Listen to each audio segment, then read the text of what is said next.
أسعد الله A أوقاتكم. very good day to you all. We'd like to start with you our last session for the day. There will be another virtual session, but this is our last session, and we hope it will contain much of what is awaited by our journalists. Taboos come in different shapes and ways, and breaking them is not just by breaking man-made idols, but perhaps by being liberated from patterns imposed by different contexts, or even by breaking the box instead of stepping out of it, in order for the energies to find a new horizon to launch.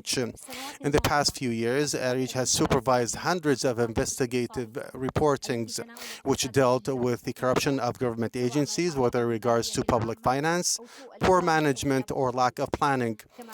Our reports have also covered the alliance between authorities and capital. ARIJ gave a voice to the victims to talk about their sufferings. ARIJ is looking forward in the coming period to focus more on authorities extending their cross-continent activities as they violate rights in the name of growth and threatening the safety of the environment. Joining us in this session, the ARIJ editorial board, journalist Huda Uthman, journalist Munir Al-Khatib, and journalist Bissam Al-Sheikh. So welcome to you all. I would like to start with you, Huda. سنتحدث اليوم عن الجديد التي تتطلع إليه. ARIJ looks forward to in your investigations. But before that, what are the facts or the standards which ARIJ works on to develop?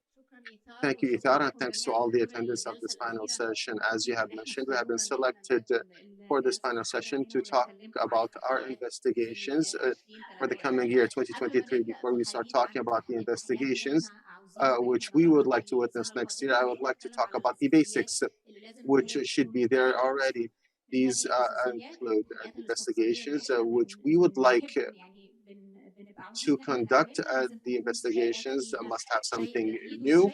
By new, we do not mean a new topic which has not been dealt with in the past, but something new to reveal through our work on these investigations. Also, there should be a violation or corruption or wrongdoing, and to reveal there has to be a person or an entity or authority, but there have to be some authorities, and this could be on the shape of governmental or even corporations, and we would like to see more of that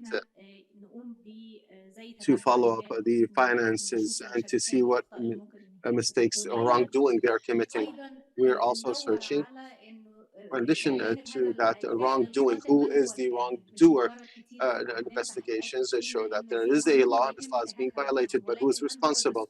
So it is necessary for that to be clear through our investigations to know who is responsible or the perpetrator of this wrongdoing. And finally, for this case to have an impact on our societies to be important, not just to talk about something theoretical without any actual importance on the society or effect on the society. The final thing I would like to mention is that we need to utilize our tools and skills and the modern technologies available now to reveal or expose these matters, because the authorities conducting these wrongdoings are using complicated tools. So we must be up to date, and we also need to develop the tools to reveal these violations or expose them. This morning we had Andrew from NBC who told us about some rules and regulations to follow companies, contracts, etc. There are also advanced tools such as maps. Therefore, we invite you all to use these tools to expose these wrongdoings. Finally, I would like to say that throughout this year, 2022, the investigations being conducted by ARIJ were following fields. We had many investigations about corruption, human rights, including labor rights and children and women's rights, as well as investigations relating to public safety, such as food security, health, and transportation. Just a few investigations regarding the environment, and we would like to see more of that next year. Thank you, Huda.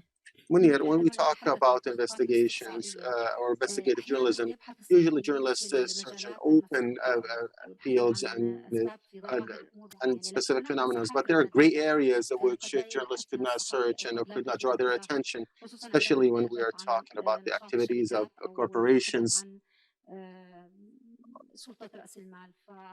So what is new in this regards?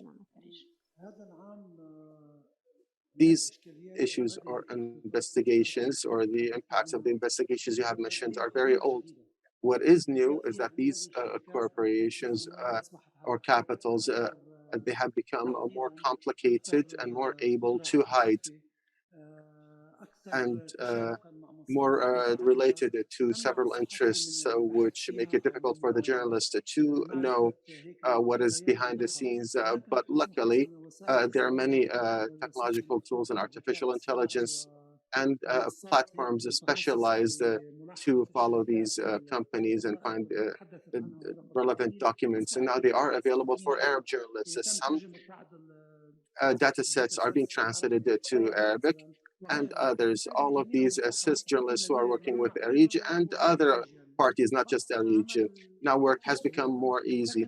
But this year, in addition to investigations or mentioned by ARIJ, such as public safety and others, this is an opportunity to journalists. We in ARIJ, this is our 16th year, and throughout the decade and a half, many things have changed and it has become more easy for the journalists to come out from their safe environment or their comfort zone and to be more bold. Now there's a network of journalists, such as platform independent publishing platforms, and with the all throughout the Arab world, we should not take ourselves easily, and we are strong, and we are, of course, we should be aware of these threats, whether the financial authorities, political or cultural authorities. There are several types of authorities. They are still dominant, but we also have a stronger weapon. Now we have the ability to reach others and to create some sort of pressure, and we say something which is documented, and this is something which we will focus much on this year, for everything or to be more have more documentation. We need to step out of the safe zone and provide ideas which are more bold. We have many ideas that we receive. The perpetrators are not clear. No, we should advance to find the perpetrators and put it exactly in his eyes and tell him you are the perpetrator. This year, we will focus, Ithar, on, we will work together with the journalists to provide training, specialized training about following the finances and violations of cross-border companies and digital justice, not just not meaning only non-transparent, but also directing individuals with clear information, and they're committing crimes similar to health crimes. It's just like the impact of smoking. They grow gradually. These digital companies will be key. The climate change with its different impacts or effects, not just as a cross-border title, and we'd like to cooperate with different journalists. No, climate change and its holistic approach, its impact on women and our marginalized societies and the less fortunate and the elderly, as well as everything that is occurring in some Arab countries. There is forced migration or displacement. Whole cities are being emptied of its own people or citizens. We need to determine who is responsible. And no, we want the real perpetrators all throughout the Arab regions. We have many perpetrators, but we are still and as you say, we're taking very slow steps, one step ahead and two steps behind. No, with all the development witnessed by journalism, we are still working under specific regimes which do not allow us to talk freely, but we still have a wider margin. Social media has provided us with platforms, internet is cross borders, and we can write from anywhere. So these tools we need to utilize and express more. about these risks and threats which are impacting us and our futures. So these are the investigations which we are aspiring for, and because our partners who are working with, we hope that we can provide more impactful journalism. All of this training, of course, we are providing. The aim is to have a stronger impact for the better. If we can achieve that, that would be good and great, actually. Of course, all of these are very important topics which Munir has mentioned, which could require a new style of work or to change the mentality of journalists when they search for the issues or gaps, and specifically to find who is responsible. As mentioned, the activities of these corporations are run or managed by regimes. We only know very few about them. These are gray areas which we can reach, and to search for these violations. I'd like to move to an important question. We talk about investigations, we talk about impact or effect. Now, the ARIJ network, when it looks at a possible potential investigation, you also try to assess the possible impact. Is it a single dimensional effect, or how do you look at that? Thank you, Ithar, and welcome to you all. As a matter of fact, when we look for impactful investigations on their local or wider environments, we talk about cross-border investigations. We also search for finding journalists who are aware of their societies and what is happening, not just enabled technically or can document or conducting interviews. No, we also, throughout our training, and this year we will focus on this topic, we are trying to establish or create journalists working on raising the threshold of demands and the threshold of the subjects which they are dealing with in their countries. Because if we, as a conference or forum here talking about independent journalism, we cannot deal with technical, they are worked on properly and technically, but they should be relevant politically or socially to our countries. Hence, we are working under the threshold of the official media. No, we want to appear as a journalist and a society of journalists. There are approximately 500 of us here.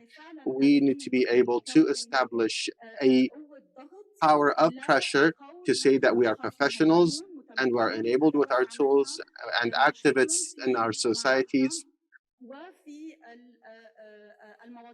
to deal with the subjects relevant to our countries, which are cross borders. So when I have an environmental issue in a specific country, of course, it will not recognize the passport control of any country or the borders. No, it is a cross-border issue, and most likely the perpetrator is also a network which is across borders, and their solutions also expand throughout different countries. So if in the basis I do not have journalists who are able to set their subjects under these wider contexts, then I will continue to work on proper subjects, but closer to just like a very limited impact. These subjects which establish this knowledge, and if they are working on tools such as we have witnessed throughout the past 2 days, and even our colleagues who have participated in the workshops prior to the forum, if they are indeed able to utilize these tools, this is another means of protection to be provided to them automatically in the face of these risks or threats that they will face. Of course, we have many challenges when we talk about under this high threshold, but at least we need to see what is in front of us in order to know how to work on it, how to deal with it, and to make this investigative journalism society able to overcome these challenges. So we talk about the effect or impact. This is very important, and if we want to provide the opportunity for a bigger impact, then we need higher threshold, and we need to be more bold, as well as utilizing new tools which could make the difference for the journalists when they are trying to publish their investigations. I have some questions. But I would like to see if there's any question from the attendants here in this hall.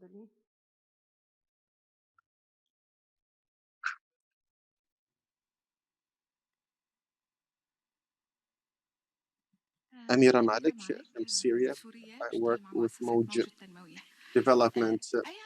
Whatever the investigation subject or topic is, and perhaps because I'm interested in women's issues and I'm a women's feminine activist. So now we're talking about the extreme gender, meaning that we are trying to have equal opportunities between women and women, and not discriminate between female and male investigators or journalists. So it's a recommendation more than a question. When it analyzes from mainstream gender, we need to know, for example, how it impacted on the youth and women and the disabled. Has it impacted educated women more than non-educated women? Because and the leadership where I work in as an activist, if you do not assist me in this analysis or feminine analysis, then of course I cannot deal with them in the way we desire. So I hope you take this recommendation under consideration in future investigations, because the transformative gender leadership, it's not just about having an interview with a woman. No, we need to analyze this issue, how it affected all the different groups of the society. No, we need more help to take this under consideration. You can see how the majority in this panel are women.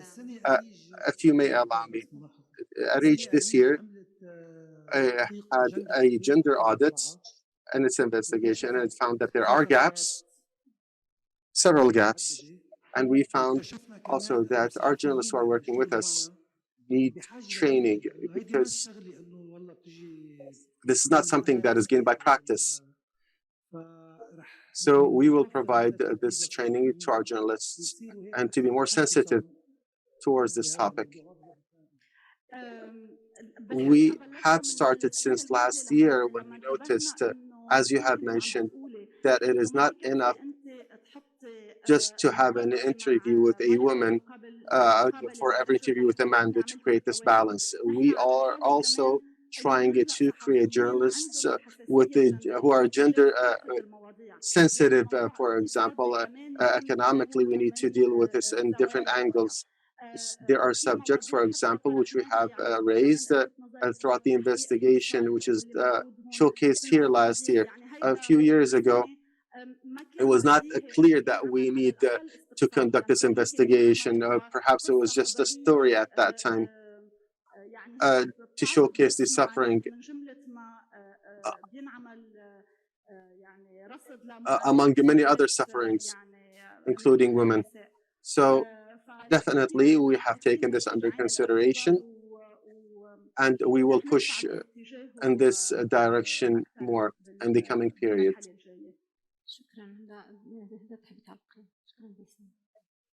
Any other questions before we take a question from our Zoom participants? I have a question. Are there countries which ARIJ is working on entering or accessing and to conduct investigations where you feel that there should be more activity? Definitely, we're always interested in having investigations where the countries we are not working in. And that is, these countries are clear. For example, this year and the year before, we had investigations in Mauritania and Morocco, Algeria, Libya. We have many investigations from Egypt, Jordan, and Yemen, and we'd like to have more investigations in Iraq, Oman, and the Gulf. So definitely there's more interest in having investigations from the Arab countries where we're not conducting too much work or investigations. Another question: what is the importance of cross-border investigations at this period? In this period in specific, is there a specific interest by ARIJ in these investigations? Cross-border investigations do not just expose cooperation or it is a necessity for a journalist because it will enable these journalists to do a better job. But as we started talking this year, we will find more cooperation in cross-border investigations and environmental topics, which are indeed cross-border, and they have a negative impact on more than one region. But of course, wherever there's corruption, whether by corporations or non-corporations, which is cross-border, then we have journalists which would like to cooperate more, and this is very necessary. Cross-border, it's not just about a journalist from Beirut and one from Amman to work together. No, the idea is to enhance this network, which could provide a content, not just investigative, but let's say more impactful, not just a local journalism. No, these are issues on a regional and wider scale. And of course, they require cooperation between different countries. But we have recommendations. The majority are related to the environment. Beisan, for example, had cross-border investigations and the COVID-19 pandemic. And it was indeed impactful. But this year, we do not have clear titles or topics which we could mention, except climate change. So cross-borders, could it be a recommendation by a journalist, or usually ARIJ selects the topics? Is this something you recommended, or the journalists? This the topic, whenever there is a cross-border investigation, is it recommended, or the topic or subject recommended by journalists, or does ARIJ select it? We get this question many times, especially in the workshops, because usually the journalists present the recommendations, and usually they are related to specific subjects or themes, but these recommendations are not as much as we are aspiring on now. We're working on two aspects. First, to receive recommendations from journalists, and we are producing our own ideas to see what are the best teams, whether in 1, 2, or 3 countries, or even on open resources, who can become partners in these investigations. So if there's a journalist in a specific country and has an idea and he felt that could be cross-border, then they can send you this recommendation. Now, in this case, should they send the recommendation a different way from other investigations in order to set, for example, what is the expected impact or effect on each country, or to have specific information, or could it be just simplified and to showcase some responsible authorities? No, we do not want anyone to present a simplified idea. We or a simplification in the idea, but we want details. Even if it was a cross-border investigation and its impact on all details in every different country. And if you would present your recommendation as a team, we need to know the role of each member of the team, and in each country, who is responsible in that country, and what is the impact on that country, in order for that to have a clear picture to decide. I would also like to say something else about cross-border investigations. Many times, those who have not worked on cross-border investigations feel that they will become more easy because the workload will be divided on several individuals. But cross-border investigations have many challenges, especially working with others could be difficult, and we have many experiences, and it takes time to get used to how to work with others as a team, and how to coordinate your time or conduct your meetings, and how to divide the workload among the team. So there are challenges, but definitely it will expand the horizon of the investigation, and the impact definitely at the end of the investigation will be bigger. Just to add to what Huda mentioned, there's a key component of this work. It's not enough for me as a journalist to have an idea, which is a super beautiful idea and enthusiastic. No, I want to support this idea when I present it as a recommendation with an initial research to show the methodology of the work. How will I prove this idea, which I am mentioning or presenting, as well as information. I don't want to say initial, but also enough information in order for us to know that this idea is indeed or worth working on. Therefore, we do not want a simplified idea. I would also like to remind yesterday's session, there were a number of partners of ARIJ and other institutions. Yesterday, there was a session with Journalism Fund.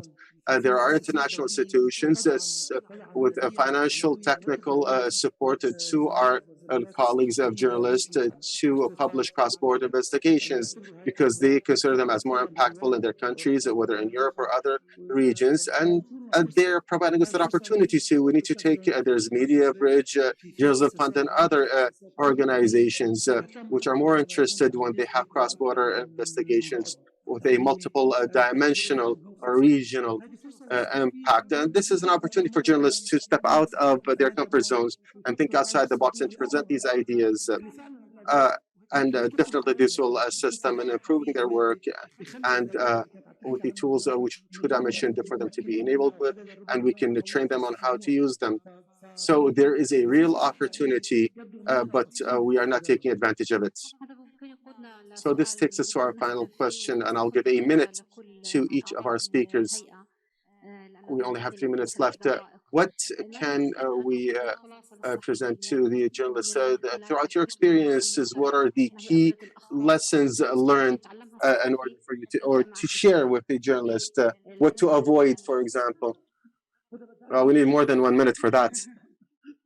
My advice is to be specific, give us details, what wrong is happening, who is the perpetrator, and how will you prove it. How to prove is the most important part. There could be a lot of issues or problems in our societies, and we say, there's a problem, but how will I prove it? How can I reach the perpetrator? How can I reach a source in this entity who are the wrongdoers? And one more thing which I would like to add, which could be simple, but is very important. The investigative journalist should be interested in every single detail. So do not present recommendations with weak language, or this will give us the impression that the journalist is not able to take care of all the details and conduct an investigation. And half a minute, Munira and Baysan, more advice. One advice to each journalist. Most important thing to me is there to be a focus on the initial investigation. There are many recommendations which we receive which show that the journalist is not knowledgeable of what he is saying. There's no initial research. If there's no initial research, we will not know as a committee how you have reached this conclusion or theory. So I believe this is a point you should take into consideration.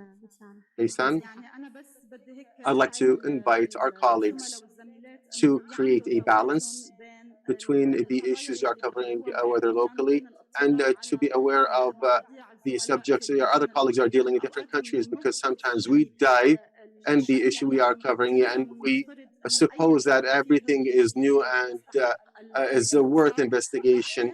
And sometimes we go so deep in it that we do not notice that we should conduct actual researches and the perpetrators and the size of its impact, not just locally.